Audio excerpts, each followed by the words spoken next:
فاتحہ بسم اللہ الرحمن الرحیم الرحمن الرحیم مالک یوم الدین ایاک نعبد و ایاک نستعین اهدنا الصراط المستقیم صراط الذین غیر المغضوب علیہم ولا الضالین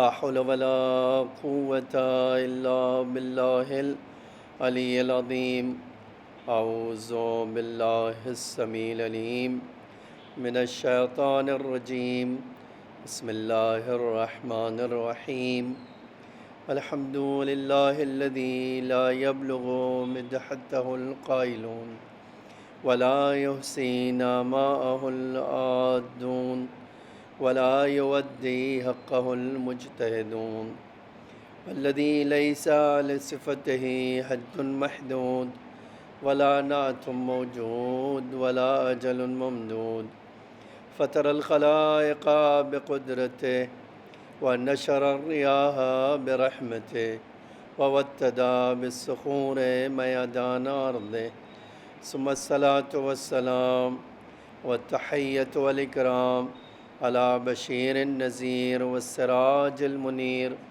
حبيب إله العالمين أبي القاسم المصطفى محمد اللهم صل على محمد وعلى آله الطيبين الطاهرين المعصومين المظلومين الغر الميامين لا سيما الإمام المبين بقية الله في الأرضين الحجة الثاني عشر الإمام المهدي المنتظر صلوات الله وسلامه عليه أما بعد فقد قال رسول الله صلى الله عليه وآله وسلم إن الحسين مصباح الهدى وسفينة النجاة ایک صلوات پڑھیے محمد وآل محمد صلی اللہ علیہ وسلم۔ عزیزان گرامی، معزز ناظرین، جس حدیث کو میں نے آپ کے سامنے پڑھا وہ اللہ کے رسول کی بہت مشہور حدیث ہے، اور اس حدیث شریف میں اللہ نے اپنے رسول کو اور مولا کائنات کی ذات کو، مولا امام حسین علیہ السلام کی ذات کو مخاطب کرتے ہوئے فرمایا کہ بے شک میرا حسین چراغ ہدایت ہے، ہدایت کا چراغ ہے اور نجات کی کشتی ہے۔ عزیزان گرامی، عشرہ مجالس کا جو آغاز ہو رہا ہے، آج اس کی ابتدائی اور تمہیدی مجلس ہے، اور اس تمہیدی مجلس میں میرے عشرے کا عنوان انشاءاللہ ہمارے عشرے کا عنوان یہ ہوگا کہ اہل بیت علیہ السلام کشتی نجات ہیں اور اہل بیت علیہ السلام چراغ ہدایت ہیں۔ ہم انشاءاللہ اس عشرے میں آپ کے سامنے امام حسین علیہ السلام کے سلسلے میں فضائل اور مصائب کو اپنی بساط بھر پیش کرنے کی کوشش کریں گے، اور ہم ان مجالس کے ذریعے سے شہزادی دو عالم کی خدمت میں جہاں تعزیت پیش کریں گے، وہیں اس بات کی دعا بھی کریں گے کہ بی بی ہمیں اپنے بچوں کے عزاداروں میں قرار فرمائے اور ہمیں سلیقہ اور ہنر اور توفیق دے کہ ہم اپنے آقا کا غم اس طرح منا سکیں جس طرح ایک شہدائی اور واقعی چاہنے والا مناتا ہے۔ آپ سے گزارش ہے، آپ سے التماس ہے کہ آپ اس مجلسوں میں جب شریک ہو رہے ہیں اور آپ کو اور مجھے اللہ نے موقع دیا ہے کہ ہم فرش اعضاء بچھا سکیں، تو ہمیں جہاں اس کا احترام باقی رہنا چاہیے، جہاں اس کی عزت کرنا چاہیے، وہاں واقعاً عزادار بن کر مجلسوں میں جانا چاہیے۔ دیکھیے، ایک بار میں اور آپ مجلس میں آتے ہیں، ثواب مل جاتا ہے ہمیں، لیکن واقعی عزادار ہم بن پاتے ہیں یا نہیں، یہ کہنا ذرا مشکل ہے۔ میں جو ہے اب یہیں سے اپنی بات شروع کروں، اپنی بات کا آغاز کروں، اور اس حدیث میں بہت سارے پہلو ایسے ہیں جس پہلو کو میں یقین سے کہہ سکتا ہوں کہ جس پہلو کو اہل بیت علیہم السلام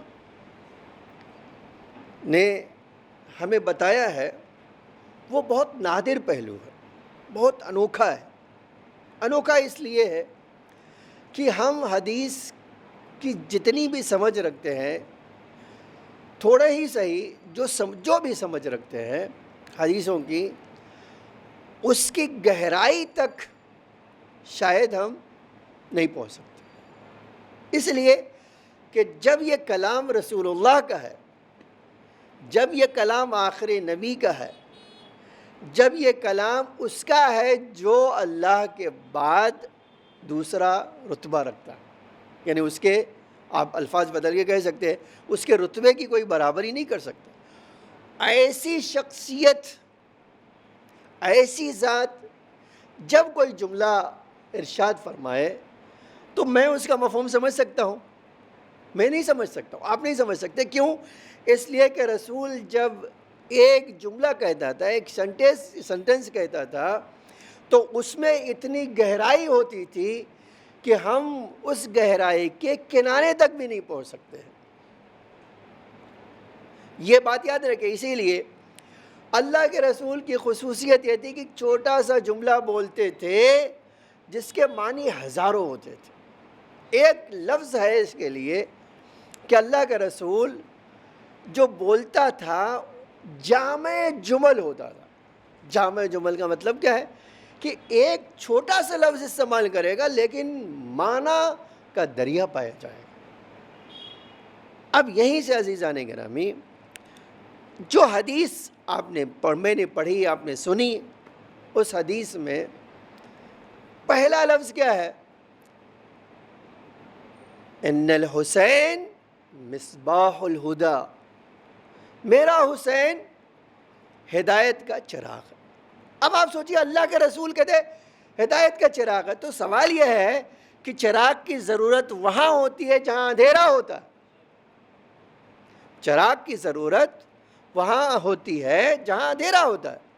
اب اللہ کے رسول کہہ رہا ہے میرا حسین چراغ ہدایت ہے، اس کا مطلب کیا ہے؟ جب ساری دنیا میں اندھیرا پھیل رہا ہوگا، جہاں ساری دنیا کو ہدایت دکھائی نہیں دے رہی ہوگی، میرے حسین کی ذات کو اپنا لو، نورانی ہی نورانیت تمہیں مل جائے گی، تمہیں راستہ مل جائے گا، تمہیں کنارہ مل جائے گا، تمہیں مقصد مل جائے گا۔ شرط کیا ہے؟ میرے حسین کو اپنا لو، میرے حسین کے راستے کو طے کر لو، میرے حسین کے راستے کو اپناؤ۔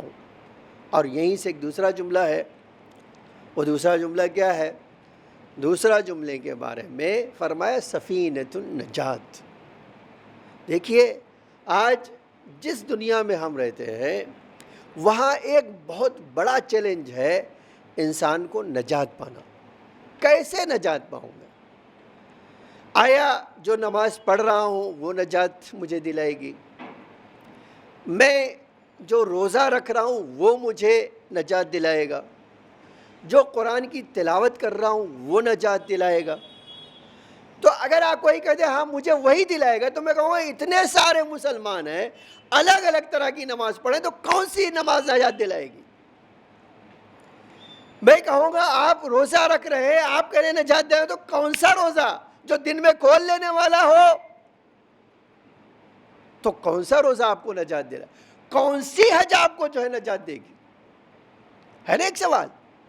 تو اب جب ہم کہتے ہیں کہ بھئی عمل میں اتنے سارے خدا نے، اللہ کے رسول نے ہمیں عمل بتا دیا، اور ان میں سے اس کی اہمیت کا انکار نہیں ہے، مثلا روزے کی اہمیت کا انکار نہیں ہے، نماز کی اہمیت کا انکار نہیں ہے، حج کی اہمیت کا انکار نہیں ہے، صدقے کی اہمیت کا انکار نہیں ہے، اللہ کی کتاب کی تلاوت کا انکار نہیں ہے۔ ہمیں یہ سوال ہم نے یہ کیا ہے کہ آخر نجات کی کشتی ان میں سے کسی کو رسول اللہ نے کیوں نہیں قرار دیا؟ جبکہ اہمیت تو رکھتی تھی۔ نماز کی اہمیت یہ ہے کہ اللہ کے رسول نے کہہ دیا ان قبلت ما سواہا، اگر یہ قبول تو وہ بھی قبول، بقیہ اعمال قبول۔ لیکن یہ نہیں کہا کہ نماز تمہیں خالی نجات دے دے۔ اور مسلمانوں میں کتنے فرقے نماز پڑھنے والے، حتیٰ ایسے بھی ہیں جن کے وہاں رکوع سجدہ بھی نہیں ہے لیکن نماز پڑھتے ہیں، ایسے بھی ہیں جو سجدہ ایسی جگہ پہ کرتے ہیں جہاں رسول اللہ نے کیا ہی نہیں۔ تو اب ایک سوال ہوتا ہے، اتنے مسلمان نماز پڑھنے والے، تو ان نمازیوں میں کس کی نماز نجات تک لے جائے گی؟ جبکہ رسول اللہ نے تو کہا ہی نہیں ہے کہ تمہیں نماز خالی نجات دلا دے گی۔ تو پھر یہی سوال ہوتا ہے کہ اتنی ساری چیزوں میں اللہ کے رسول کو یہ کہنے کی ضرورت کیوں پڑ گئی کہ میرا حسین ہدایت کا چراغ ہے اور نجات کی کشتی ہے؟ اس کا مطلب یہ ہے کہ حسین کو اپنا کر جو حسین کے راستے پہ چلے گا، جو حسین سے محبت کرے گا، حسین اس کو نجات دلانے والے ہیں، کوئی اور چیز نجات دلانے والی نہیں ہے۔ اب یہیں سے عزیزان گرامی تھوڑا سا میں اپنے عنوان کو، اپنے موضوع کو تھوڑا سا اور وسیع کر لیتا ہوں۔ وہ کیسے؟ کہ جب ہم یہ جو ہے کہتے ہیں ان الحسین مصباح الہدی و سفینۃ النجات، تو ایک ذہن میں اور حدیث آتی ہے۔ وہ کیا ہے؟ وہ یہ آتی ہے کہ اللہ کے رسول نے ہی اسی کو تھوڑا وسعت دی ہے۔ کیسے؟ یہ حدیث 11 جو ہے بڑے علماء سنیوں نے اپنی کتاب میں لکھا۔ اب ہم دھیرے دھیرے عزیزان گرامی تھوڑا سا علمی نقطے کی طرف بھی آپ کی توجہ چاہتے ہیں، آپ توجہ کیجئے۔ 11 ٹھیک ہے، 11 سنی علماء نے اس حدیث کو اپنی اپنی سند کے ساتھ 11 حدیث لکھی۔ اب جو پڑھنے جا رہا ہوں وہ کیا ہے؟ میں نے کہا، میں نے پڑھا ہے کہ انما ان الحسین مصباح الہدی و سفینۃ النجات۔ اللہ کے رسول نے تھوڑا سا اور ایک دوسری حدیث میں اس کو وسیع کیا، فرمایا مثل اہل بیتی۔ اب خالی حسین ہی نہیں ہے بلکہ اللہ کے رسول کا مثل اہل بیتی، میرے اہل بیت کی مثال کا سفینۃ نوح کی کشتی کی طرح ہے۔ تو ایک جگہ حسین کو کشتی بنا رہے، ایک جگہ اہل بیت کو کشتی بنا رہے، اور پھر لکھنے والے سنیوں میں بڑے 11 علماء، ہمارے وہاں تو 9 علماء نے لکھا ہے، ان کے وہاں 11 نے لکھا ہے۔ اس کا مطلب ایک دونوں حدیث کو تو مانتے ہیں، ٹھیک ہے، وہ بھی مانتے ہیں، ہم بھی مانتے ہیں، حتیٰ الفاظ بھی ایک ہے کہ رسول اللہ نے فرمایا، یہ ہم بھی کہتے ہیں رسول اللہ نے فرمایا۔ حتیٰ یہ جب مثل اہل بیتی کہتے ہیں، وہ بھی کہتے ہیں مثل اہل بیتی رسول اللہ نے کہا۔ تو جب ہم دونوں اس بات پہ متفق ہیں کہ نجات دینے والے صرف اہل بیت ہیں، تو مسلمانوں سے کہوں گا کہ موقع آ گیا ہے، ابھی بھی دیر ہوئی نہیں ہے آپ کو، آؤ ہم اہل بیت کے دامن پکڑ لیں، تاکہ کوئی چیز ہمارے پاس ہو یا نہ ہو، ہم رسول اللہ کے سامنے، اللہ کے سامنے جا کر کہہ سکے اے اللہ تیرے رسول نے کہا تھا اہل بیت کو پکڑ لینا، یہ تجھے نجات دیں گے، اور ہم اہل بیت کو لے کر آئے۔ ایک صلوات پڑھیے محمد و آل محمد پر۔ تو عزیزان گرامی یہ جو اہل بیت نجات کی کشتی ہے، کہا میرا موضوع ہے امام حسین نجات کی کشتی ہے، لیکن رسول اللہ نے ہی تھوڑا اس موضوع کو وسیع کر دیا ہے کہ خالی میرا حسین ہی نہیں. اچھا ایک حدیث میں نے یہ دیکھا جب کسی نے پوچھا امام صادق علیہ السلام سے اللہم صلی اللہ کہ میرے آقا آپ کے جد نے فرمایا ہے کہ حسین نجات کی کشتی ہے، تو آپ کیا کشتی نہیں ہے؟ دیکھیے بہت سوال اس کا بڑا موضوع تھا، بہت اچھا تھا. پوچھنے والا ہے چھٹے امام سے کہہ رہا ہے مولا آپ نے اپنے جد سے یہ حدیث نقل کی ہے اور آپ کے جد نے ارشاد فرمایا ہے کہ میرا حسین نجات کی کشتی ہے، تو کیا آپ نجات کی کشتی نہیں ہیں؟ آپ سے اگر کوئی تمسک کرے گا تو وہ نجات نہیں پائے گا. اس کا معنی تو یہی ہوا نا. امام نے بڑا عجب جملہ فرمایا جی نہیں، ہم بھی نجات کی کشتی ہے. جی نہیں، اہل بیت کی ہر فرد نجات کی کشتی ہے. اس کے بعد فرمایا بس فرق یہ ہے حسین کی کشتی جلدی سے نجات تک لے جاتی. دیکھیے نجات کی کشتی وہ بھی ہے، نجات کی کشتی امام حسین بھی ہے، 12 کے 12 امام ہمارے نجات کی کشتی ہیں. لیکن چھٹے امام کہہ رہے ہیں کہ حسین کی کشتی یہ نجات جلدی سے تمہیں نجات تک پہنچا دیتی ہے. اب آپ سن لیجئے اسی بات کے اوپر کہ سوال یہ ہے کہ نجات حسین علیہ السلام جلدی کیوں دیتے ہیں، ہے نا. اب یہ سوال جب آئے گیا چھٹے امام سے، امام نے فرما دیا کہ بھائی ہم بھی نجات کی کشتی وہ بھی ہے، بس ہماری کشتی جلدی سے کسی کو نجات تک پہنچا، امام حسین کی کشتی جلدی سے نجات تک پہنچا دیتی ہے. تو ایک سوال تو واقع ہوگا کیوں؟ وہ بھی امام یہ بھی امام، وہ بھی نور اللہ کی طرف سے لے کر آئے یہ بھی لے کر آئے، نہیں وہ بھی علم الہی کے مالک یہ بھی علم الہی کے مالک، ان کو بھی اللہ نے معین کیا ان کو بھی اللہ نے معین کیا ہے. تو جب سب چیزیں جو ہے اور وہ بھی انہی کی نسل میں سے ہے تو فرق کیوں؟ جواب سن لیجئے، تاکہ یہ ہماری مجلسوں کا ہمیشہ سے طریقہ رہا ہے کہ جب 29 کی مجلس ہوتی ہے تو یہ ضرور اس میں ذکر کیا جاتا ہے ہمارے ذاکرین کی طرف سے کہ ہم مجلس کیوں کرتے ہیں، ہم عزاداری کیوں کرتے ہیں. یہ عزاداری کوئی جذباتی مسئلہ نہیں ہے کہ ہم جذبات میں آ کر ہر سال محرم کرتے ہیں، ہر سال صفحے فرش عزا بچھاتے ہیں. یہ کوئی جذباتی مسئلہ نہیں ہے.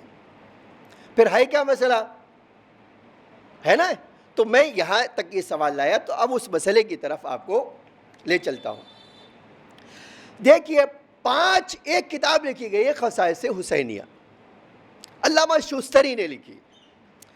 اس میں لکھا انہوں نے کہ بھائی ہمارے پاس کوئی دلیل ہوتی یا نہ ہوتی عزاداری کی، بس یہی میں تو 5 ذکر ہوں 30 انہوں نے ذکر کیا. انہوں نے 30 میں شاید 5 بھی شاید ذکر نہ کر سکوں، لیکن جو ذکر کر سکتا ہوں وہ تک آپ کو ذکر کرتا ہوں. آج پہلی مجلس ہے. فرمایا یہ حدیث کا جملہ ہے، فرمایا جو میرے حسین پر روئے گا، جس کی آنکھوں سے میرے حسین کے لیے اشک نکلے گا، آنسو جس کی آنکھوں سے میری حسین کے لیے نکلے گا، کیا ہوگا اس کا؟ فرمایا اس کے سارے گناہ معاف ہو جائیں گے. دیکھیے یہ بہت بڑی بات ہے. آج گناہوں کا کفارہ ہمارے پاس معصوم تو کوئی ہے نہیں، 14 معصوم کے علاوہ 15واں نہیں ہے. تو جب 14 ہی معصوم ہے تو 15واں کوئی ہے نہیں اور سب گنہگار ہیں، تو ہر ایک کو فکر کرنا ہے کہ میرا گناہ کیسے معاف ہوگا. اب آپ یہ دیکھیے کون کہنے والا ہے؟ یہ حدیث اس حد تک زیادہ ہے حسین کے اوپر گریہ کرنے کی، حسین کے لیے رونے کی فضیلت اتنی زیادہ ہے کہ بھئی ایک جملہ میں ہمیشہ کہتا ہوں، آج بھی کہہ دیتا ہوں، مرحوم دربندی نے اپنی کتاب میں یہ حدیث نقل کی، اور پہلے یہ سوال کر لیتا ہوں پھر وہ حدیث نقل کرتا ہوں، آپ کی نماز میری نماز یا رسول اللہ کی نماز؟ آپ کو کہنا پڑے گا ساری دنیا کی نماز ایک طرف، رسول اللہ کی نماز ایک طرف۔ رسول اللہ کا روزہ یا آپ کا روزہ؟ میں کہوں گا، آپ کہیں گے رسول اللہ کا روزہ ساری دنیا سے افضل ہے نا۔ اب ایک اسی طرح رسول اللہ کا رونا یا آپ کا رونا؟ سوال دیکھیے، یہ ہے حکمت۔ آپ کہیں گے کہ اللہ اگر اپنے رسول کو رلا رہا ہے تو اپنے رسول کو تو بغیر عبادت کے دیکھنا ہی نہیں چاہتا۔ قرآن میں آیا، میرے حبیب آپ کا دل ایک لمحے کے لیے ذکر خدا سے خالی نہ ہو، یہ قرآن نے کہا اپنے رسول سے۔ تو اللہ کے رسول، اللہ چاہتا ہے میرا رسول ہمیشہ عبادت میں رہے۔ اب یہ روایت سن لیجئے، مرحوم دربندی نے لکھا کہ جب امام حسین پیدا ہوئے تو فرشتوں کو اللہ تعالیٰ نے بھیجا، جاؤ مبارکباد دینے کے لیے۔ فرشتے آ گئے۔ اب جب ایک ہلچل مچی وہاں فرشتوں کی بزم میں، کہاں جا رہے ہیں؟ تو جواب دیا جبریل جیسے بڑے فرشتے نے کہ ہم پیغمبر کو ان کے نواسے کی مبارکباد دینے جا رہے ہیں۔ تو ایک فرشتہ جا رہا ہے، دوسرا، تیسرا، تو جب سب جانے لگے تو اللہ نے کہا جس کو جانا ہو جائے، بس ایک ہی شرط ہے، جس کو جانا ہو جائے بس ایک ہی شرط ہے۔ کیا شرط ہے؟ شرط یہ ہے کہ وہ جائے میرے رسول کو، میں اب کیا کہوں یہ جملہ، آیا مبارکباد دو، مبارکباد کے ساتھ ساتھ کربلا پیش کرو، شہادت سناؤ۔ اب دیکھیے ایک ایسی شرط رکھ دی گئی، جاؤ آپ مبارکباد دینے، لیکن جو جائے میرے رسول سے کہے آپ کے حسین کے ساتھ کیا ہوگا۔ تو ایک بار فرشتے بھی ٹھٹر گئے یا نہیں؟ کیا بشارت دینے جا رہے ہیں، مبارکباد دینے جا رہے ہیں کہ شہادت سنانے جا رہے ہیں؟ لیکن آج انہوں نے لکھا اس کتاب میں کہ فرشتوں کو تانتا لگ گیا، ہر ایک آ رہا ہے بشارت دینے اور یہ کہہ رہا ہے اے میرے رسول آپ کا نواسا یہ ہوگا۔ اب آپ بتائیے، جتنی بار بشارت دیتے ہیں اتنی بار اللہ کا رسول روتا ہے۔ سوال عزیزان گرامی یہ ہے، اللہ کا رسول، اللہ اپنے رسول کو اتنا کیوں گریہ کروا رہا ہے؟ جواب اس کا یہ ہے، حسین پر گریہ وہ فضیلت رکھتا ہے جس کی کوئی عبادت برابری نہیں کر سکتی۔ ایک صلوات پڑھیے محمد و آل محمد پر۔ اسی لیے میں ایک معتبر ترین واقعہ آپ کے سامنے ذکر کرتا ہوں۔ دیکھیے ہمارے علماء میں سے، حتیٰ ایک کتاب لکھی گئی ہے صحاب رحمت کا بادل، یہ صحاب رحمت یعنی کہا جاتا ہے کہ رحمتوں کا بادل، یہ ٹائٹل ہی اس کتاب کا ہے، ٹھیک ہے۔ اب اس کتاب میں آپ یہ پڑھ لیجیے، 100 نمبر پیج پہ آپ جائیے، یہ واقعہ پڑھیے۔ جب سید بحر العلوم ایسے عالم تھے جن کے بارے میں کوئی تعریف کے لیے لفظ نہیں ہے ہاں، جس آدمی کو امام کی خوشبو کا پتہ چلتا ہو، اس کی عبادتوں کا، اس کی عقیدت کا، اس کی کسی بات کا میں اور آپ اندازہ نہیں لگا سکتے، وہ اس پائے کا عالم تھا۔ جب اس نے ایک حدیث پڑھی، جو حسین کے غم میں گریہ کرے گا اگر اس کی آنکھوں سے مکھی کے پر کے برابر بھی آنسو نکلے گا اللہ اس کے گناہوں کو معاف کرے گا۔ تو یہ کہتے ہیں کہ میرے دل میں یہ بڑی بات لگی، یہ اتنی بڑی بات ہے کہ ایک میں خالی حسین کے اوپر گریہ کروں اور میرے سارے گناہ معاف؟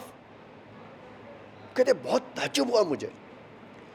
کہتے ایک سفر میں اسی حدیث پر غور کر رہا تھا کہ اچانک امام زمانہ علیہ السلام سے ملاقات ہوئی.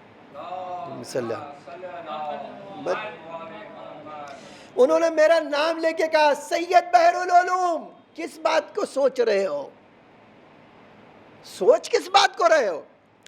جواب دیا ایک حدیث نے میری فکر کو مشغول کر دیا کہ ایک آنسو بہانے کا اتنا بڑا ثواب کیسے ہو سکتا ہے؟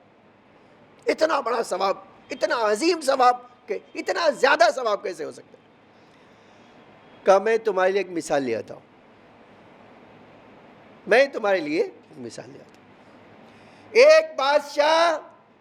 ایک بادشاہ اپنے ہواری مواریوں کے ساتھ شکار کو جاتا ہے.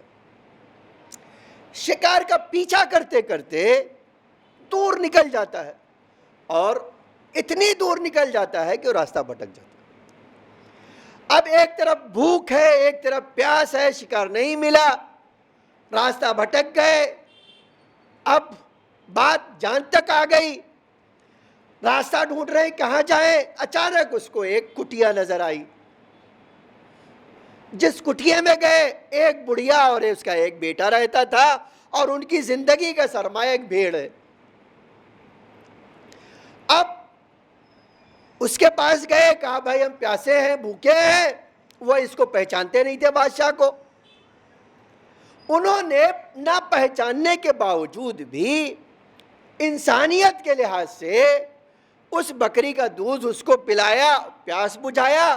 جب اس نے بھوک کی شکایت کی تو اسی کو ذبح کر کے کباب بنا کے کھلا دیا. ٹھیک ہے، یہ کھا کے کون پیش کر رہا ہے؟ مولا امام زمانہ. یہ مثال کون دے رہا ہے؟ آقا، ہمارے مولا، ہمارے سرپرست. یہ کوئی اور نہیں ہے.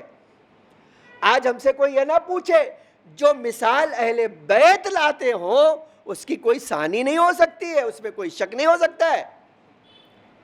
اب جب انہوں نے کہا کہ بھئی انہوں نے رات بھر آرام کیا، صبح یہ بادشاہ پھر سے اپنے کارواں سے مل گیا اور اپنی سلطنت میں واپس چلا گیا. جب اس نے دربار سجایا تو اس نے پوچھا، درباریوں سے کہا میں ایک سوال تم سے کرنا چاہتا ہوں. پورا واقعہ اس نے اپنے درباریوں کے سامنے بلایا، اپنی رعایا کے سامنے پورا واقعہ سنایا اور سنانے کے بعد پوچھا ان سے کہ میں کیا دوں کہ ان دونوں کی برابری کر سکوں. میں انہیں انعام میں، اس کے بدلے میں جو انہوں نے میرے ساتھ کیا ہے، کون سی چیز دے دوں کہ اس بچے اور بڑھیا کا احسان میرے اوپر باقی نہ رہے، میں برابری کر سکوں. کسی نے کہا کہ 100 بکری دے دیجئے، تو کہا یہ تو برابری نہیں ہوئی. کہا کیوں؟ کہا اس لیے نہیں ہوئی کہ ان کی زندگی پوری ایک بھیڑ پر ہے اور میرے لیے 100 بھیڑ بکریاں دینا مایات کا کام ہے، تو برابری تو ہوئی نہیں. تو کہا اچھا بھائی 1000 2000 دے دیجئے، ایک محل دے دیے. کہا آپ محل بھی دے دوں تو بھی برابری نہیں ہوگی کیونکہ میری طاقت تو 100 محل بنانے کی ہے. تو کہا پھر سب نے کچھ کہا، اس کے درباریوں نے سب کو اس نے کہا بھائی یہ تو بات نہیں ہوئی، آپ نے انصاف نہیں کیا. ان کی زندگی کو دیکھو، میری زندگی کو، پھر ان کے انسانیت کے جذبے کو دیکھو اور میرے دیکھو، تو تمہیں لگے گا جو کچھ بھی کہہ رہے ہو بہت تھوڑی چیز ہے. کہا پھر کہا ایک ہی صلاح ہو سکتا ہے کہ میں ان کو پوری سلطنت دے دوں. کہا بحر العلوم، سمجھے یا نہیں سمجھے کچھ؟ کہا میرے مولا مجھے بتا دیجئے، سمجھا دیجئے. کہا میں تم سے یہ کہنا چاہتا ہوں خدا کی سلطنت بہت بڑی ہے اور حسین اس کے بندے ہیں. بندے کے پاس جو کچھ تھا سب لٹا دیا. خدائی تو دینے والی چیز نہیں ہے، تو کیا دے دے کہ حسین کی برابری ہو جائے؟ تو گناہ تو بڑی چھوٹی چیز ہے اللہ کے لیے. گناہوں کو معاف کرنا تو غفور الرحیم کا کام ہی ہے، ایک چھوٹا سا کام ہے۔ تو اے بحر العلوم شک نہ کرو، حسین پہ رونے کا ثواب اتنا ہو۔ ایک صلوات پڑھیے محمد وآل محمد۔ یہ ہے عزیزان گرامی فرش ازا بچانے کا فلسفہ۔ اس فرش ازا سے ہم گنہگاروں کے گناہ معاف ہوتے ہیں۔ اور پھر دوسرا آپ فائدہ سن لیجئے، اس عزاداری کا، اس فرش ازا کے بچانے کی حکمت اور فلسفہ کیا ہے؟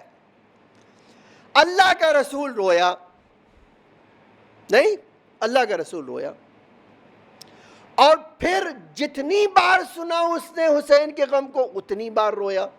آج آپ دیکھیے واقعاً یہ حیرتناک بات ہے، جتنی کتاب مسلمانوں کی پڑھ لیجئے، جتنی بار آپ کو دکھائی دے گا کہ رسول اللہ کتنی بار حسین کو دیکھ کر روتے تھے اور ان کے گلے کا بوسہ لیتے تھے، ان کے منہ کا بوسہ لیتے تھے۔ یہ ایک بار دو بار نہیں ہے، ایک دو بار ہوتی تو شاید مسلمان کھا جاتے تھے، لیکن اتنی بار ہوا یہ واقعہ کہ وہ کچھ کر نہیں سکے۔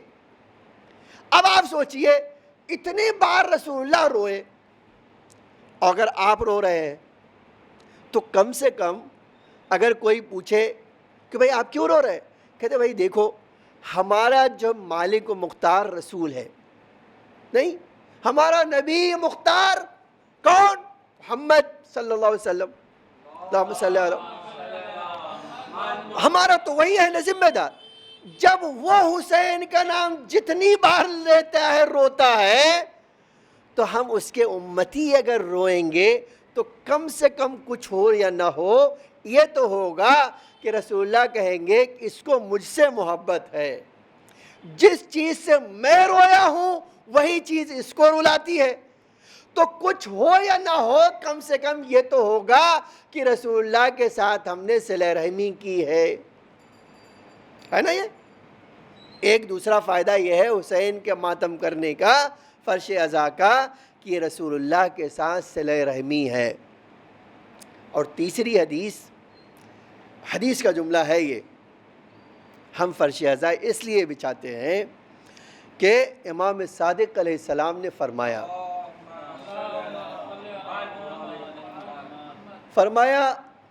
ہماری دادی کی تم نصرت کرنا چاہتے ہو؟ ہماری دادی کی، دادی کون؟ فاطمہ زہرا سلام اللہ علیہا، صلی اللہ علیہ، وہ ان کی نصرت کرنا چاہتے ہو؟ کون ہے دنیا میں، کون ہے دنیا میں جو یہ اس کے جواب میں کہے کہ نہیں ہم نہیں؟ فرمایا اگر نصرت کرنا چاہتے ہو تو بی بی کہتی ہے میرے حسین پر رو کر میری مدد کرو۔ ارباب ازا یہ ہے فرش ازا بچھانے کا۔ اب آپ کبھی سوچئے بی بی نے یوں ہی نہیں پوچھا تھا، جب حسین پیدا ہوئے اور پیغمبر روئے تو عجب سوال بی بی نے کیا تھا، بابا میرے حسین میں کوئی کمی رہ گئی ہے؟ میرے حسین میں کوئی کمی ہے؟ کہا نہیں میرے نور نصر۔ کہا پھر آپ اس کے ہاتھوں کو، کنداقے کو ہاتھ میں لیے ہیں اور ڈھاڑے مار مار کو روتے؟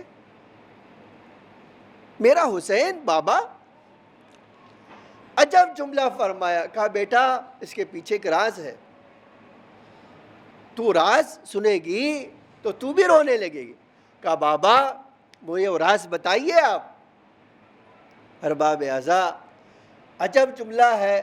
کہا علی کو بلاؤ، علی کو بلاؤ۔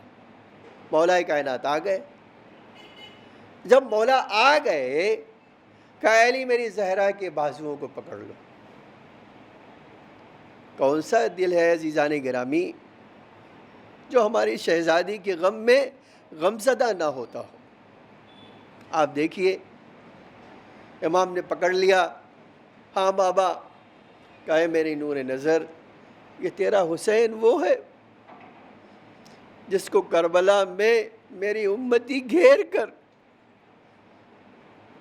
میری امت کے ماننے والے، میری کلمہ پڑھنے والے، بھوکا پیاسا اے میری نور نظر شہید کریں گے۔ ارباب اعضا، اب آپ سوچئے یہ حدیث اس وقت کی ہوگی شاید، فرمایا بابا میرے حسین پہ روئے گا کون؟ میرے حسین کا ماتم کون کرے گا؟ میرے حسین کی عزاداری کون کرے گا؟ عجب جملہ ہے۔ رسول اللہ سے پوچھا بابا میرے حسین کے ساتھ جب یہ ہوگا کیا آپ ہوں گے؟ کہا نہیں بیٹا میں نہیں ہوں گا۔ کہا علی ہوں گے؟ کہا نہیں بیٹا علی نہیں ہوں گے۔ بیوی نے فرمایا میں ہوں گی؟ کہا نہیں بیٹا تو بھی نہیں ہوگی۔ کہا میرا حسن ہوگا؟ کہا نہیں ہوگا۔ کہا بابا پھر میرے حسین پہ روئے گا کون؟ آج امام صادق کی حدیث کہ اگر چاہتے ہو میری دادی کی مدد کرنا، میرے جد حسین کا ماتم کرنا، میرے حسین پر، میرے آقا پر، میرے جد کا ماتم کرنا۔ ارباب اعضا، آپ کبھی سوچئے اس سے بڑا انسان کے لیے ہنر کیا ہو سکتا ہے کہ ہم اپنی شہزادی کی، اپنی کم بذاتی کے باوجود کم سے کم ان کے حسین پر ماتم کر کے یہ کہلا سکیں کہ تم ہمارے مددگار ہو، تم ہمارے ناصر ہو، تم ہمارے حسین کے ماتمدار ہو۔ آپ جانتے ہیں زہرا کو اپنے حسین کا ماتم کتنا پسند ہے۔ یہ بہت ساری کتابوں میں درج ہوا کہ محرم کا چاند نمودار ہوتا تھا۔ یہ فرش اعضا کو آپ نے اور میں نے نہیں بچایا ہے، یہ بچانے والی زہرا ہے، یہ بچانے والا امام ہے، یہ بچانے والا خدا ہے۔ جب یہ واقعہ میں سنتا ہوں، پڑھتا ہوں، دنیا میں عزاداروں نے کیا کیا عزاداری کے لیے کیا ہے، تو خود مرحوم دربندی نے یہ لکھا، ایک ایسی جگہ جہاں عزاداری کے لیے ایک مومنہ شوہر سے اجازت مانگتی ہے، شوہر ایک شرط رکھتا ہے کہ جاؤ عزاداری کرنے، لیکن میرا کام کوئی ادھورا نہیں رہنا چاہیے، گھر کا سارا کام مکمل کر کے جاؤ۔ یہ مومنہ گھر سے جاتی ہے، جب گھر واپس آتی ہے تو کافی دیر ہو چکی ہوتی ہے، خوف سے اس کا بے حال ہے کہ اب میرا شوہر میرے ساتھ کیا کرے گا، لیکن جب گھر میں آتی ہے تو اس کے قدم ٹھٹر جاتے ہیں۔ کیا دیکھتی ہے؟ میرے گھر میں نورانی ہے، نور سے بھرا ہوا ہے، کچھ عورتیں ہیں جو میرے گھر کا کام کر رہی ہیں۔ کہتے ہیں میں ایک بار ان کے قریب گئی، پوچھا بی بی آپ کون ہیں؟ کہا یہ کیسے ہو سکتا ہے ہم اپنی عزادار کو تنہا چھوڑ دیں، تو نے ہمارے حسین کی فرش اعضا کے لیے تو نے اپنی عزت داؤ پہ لگا دی۔ ہم حسین کی ماں تیرے گھر میں آئے ہیں تاکہ اس کا صلہ دے سکے، تجھے بچا سکے۔ ارباب اعضا، ایک جملہ کہہ کے 2 منٹ اور آپ کی زحمت مکمل کر دینا چاہتا ہوں آج۔ اللہ آپ کو اور مجھے امام کی عزاداروں میں قرار فرمائے اور مولا کی عزاداری کرنے کی توفیق عطا فرمائے۔ میں ایک جملہ کہنا چاہتا ہوں، امام رضا جب چاند نمودار ہوتا تھا تو کہتے تھے یا ابن الشبیب اگر رونا ہے تو میرے حسین پہ رو۔ پوچھا آقا کیوں؟ کہا یہ محرم و مہینہ تھا جہاں پر پورے عرب میں جاہلیت کے زمانے میں بھی اتنا احترام پایا جاتا تھا کہ جنگ بند کر دی جاتی تھی، لیکن اے شبیب کے بیٹے اسی محرم میں کربلا کا میدان سج گیا۔ اے شبیب کے بیٹے اگر رونا ہے تو میرے جد کے اوپر رو، اس لیے کہ میرے جد کو بھوکا پیاسا کربلا میں اس طرح شہید کر دیا گیا۔ ارباب اعضا، ایک جملہ سن لیجئے اور مجلس میں نے مکمل کر لی۔ امام رضا حسین کا غم سنا رہے ہیں، امام رضا مقتل پڑھ رہے ہیں اور شبیب رو رہے ہیں۔ میں ایک جملہ کہنا چاہتا ہوں، مولا رضا اتنے سالوں کے بعد آپ محرم کا چاند نمودار ہوتا تھا تو اس قدر بے چین ہو جاتے تھے، اس قدر آپ گریہ کرتے تھے، اے میرے مولا اگر کربلا میں ہوتے تو آپ کا کیا حال ہوتا؟ شاید جواب دے کہ جو سید سجاد کا حال ہوا ہے وہی میرا حال ہوتا۔ مولا جواب دیں گے کہ تجھے کیا پتہ نہیں ہے کربلا میں ہمارے ساتھ کیا ہو گیا، ہمارے اوپر کون سا مصائب نہیں ٹوٹا، جس کو یاد کر کے امام سجاد سے جب کوئی پوچھتا تھا مولا کس بات کے لیے اتنا رو رہے ہیں، شہادت تو آپ کے گھر کی میراث ہے، اے میرے آقا شہادت تو آپ کے جد بھی ہوئے ہیں، سب آپ کے گھر میں شہید ہوئے، تو رو کیوں رہے ہیں؟ بڑا عجب جملہ فرماتے تھے کہ تو نے میرے ساتھ انصاف نہیں کیا، تم نے میرے ساتھ انصاف نہیں کیا، بے شک میرے گھرانے کی شہادت میراث ہے، لیکن کیا میری میراث یہ ہے میری دادی کا جنازہ رات کی تاریکی میں اٹھایا گیا؟ کیا میرے یہی بھی میراث ہے؟ میری بہنیں، میری مائیں بے سر و سر برہنہ کربلا کے میدان میں اس طرح پھر رہی ہو کہ کوئی درے مارتا ہو، کوئی تماچے مارتا ہو، کوئی سر سے ردا چھینتا ہو اور وہ فریاد کر رہی ہو واہ حسینہ، واہ مظلومہ، واہ محمدہ، اور کوئی اس فریاد میں مدد کرنے والا نہ ہو، وہ تڑپ کر کربلا کے میدان میں بکھر جا رہا ہے۔ وَلَا لَعْنَةُ اللَّهِ عَلَى الْقَوْمِ الظَّالِمِينَ سَيَعْلَمُ الَّذِينَ ظَلَمُوا أَيَّ مُنْقَلِبٍ يَنْقَلِبُونَ الہی بحق سہرا و ابیہا و بعلہا و بنیہا و سر المستودع فیہا بعدد ما حاط بہ علمک۔ اے اللہ تجھے محمد اور آل محمد کا واسطہ ہمارے اس مختصر سی عزا کو قبول فرما۔ اے اللہ اس مصیبت بھرے ماحول میں، اے اللہ اس بلاؤں کے درمیان یہ محرم کا چاند اور اے اللہ ماہ عزا آئی ہے، پروردگار ہمیں واقعاً کما حقہ امام کی عزاداری کرنے کی توفیق عطا فرما۔ اے اللہ ہم حاجت مند ہیں، اپنی درگاہ سے ہماری حاجتوں کو قبول فرما، امام زمانہ علیہ السلام کے ظہور میں تعجیل فرما، ہم سب کو آقا کے حقیقی غلاموں میں شمار فرما، ہمارے ڈھیر سارے گناہوں کو معاف فرما۔ اے میرے معبود تجھے محمد اور آل محمد کا واسطہ اس دنیا میں محبت اہل بیت اور آخرت میں شفاعت اہل بیت نصیب فرما۔ ربنا تقبل منا انک انت السمیع العلیم۔